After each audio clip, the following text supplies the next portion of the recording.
There's nothing quite like a Ford Mustang, and plenty is different about this improved 6th generation version.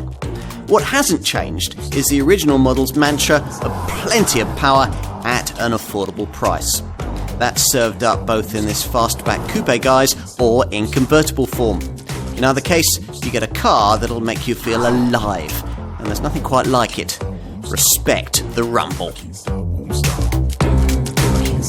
So, what's it like? Well, settle in, and whether you go for the fastback coupe we have here or the alternative convertible body style, a Mustang is of course very different to the kind of European hot hatch or sports car that you could buy for the same kind of money. Fortunately though, when you fire up the engine, well, that sounds very different too. Here we've got the 5-litre V8, which remains normally aspirated, but in this revised model gets a 30 PS power boost to 450 PS. Ford's also tweaked the alternative 2.3-litre 4-cylinder EcoBoost power plant, reducing its output slightly to 290 PS, but increasing pulling power to 440 Newton meters in compensation.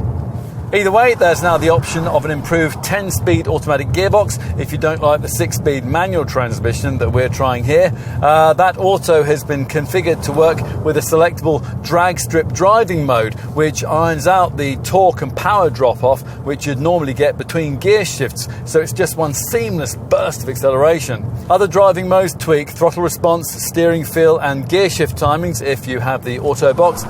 These settings can now alter suspension feel if you specify the optional MagneRide Adaptive Damping System that we'd recommend.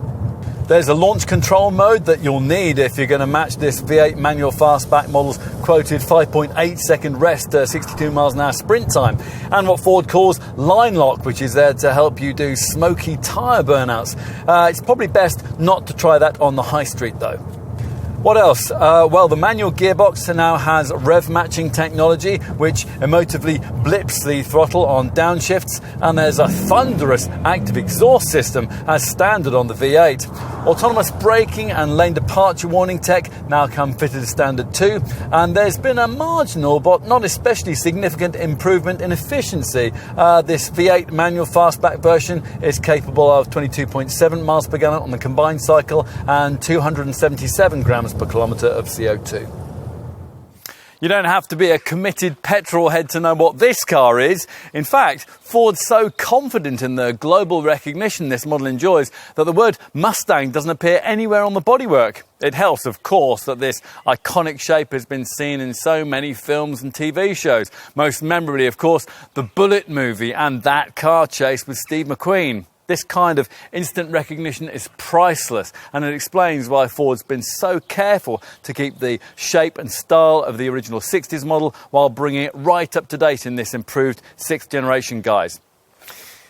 Get up close and personal, and if you happen to be familiar with the original version of this 6th generation model, then you'll probably quickly clock the changes which have been made to this improved design with its lower bonnet line and restyled LED headlights.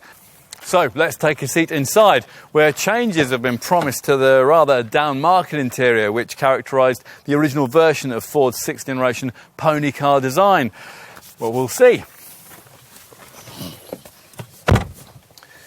Well, it's certainly an improvement. In this revised model, classier soft-touch materials feature for the door linings, and the door handles are now fashioned from aluminium. If you are a potential Mustang buyer, then you'll probably be someone who, well, quite likes this cabin's rather old-school feel. Now, the pre-facelift model's deeply cowled dials used to add to that, but they have now been replaced by the customisable, all-digital 12-inch LCD instrument cluster that you view through this classic dished 3-spoke sports wheel. Time to take a seat in the back. Getting in is awkward thanks to this low roof line. And once you are in place, despite the fact this car is about the same length as a Ford Mondeo, you'll find that there's virtually no legroom at all unless the person in front is of less than average height. Finally, let's deal with boot space. Now, you might expect to have to compromise in this regard with such an uncompromising sports car, but think again.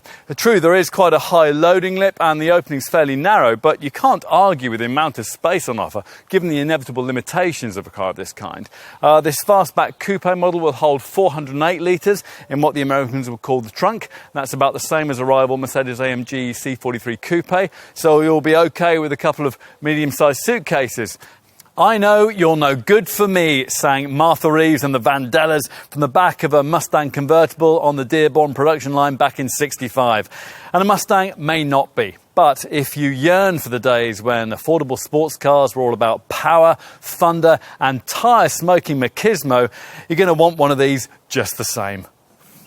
A BMW or Audi coupe is a very nice thing to have, but it'll never be the model you always promised yourself in the way that a Mustang can be. This is, after all, more than just a sports car.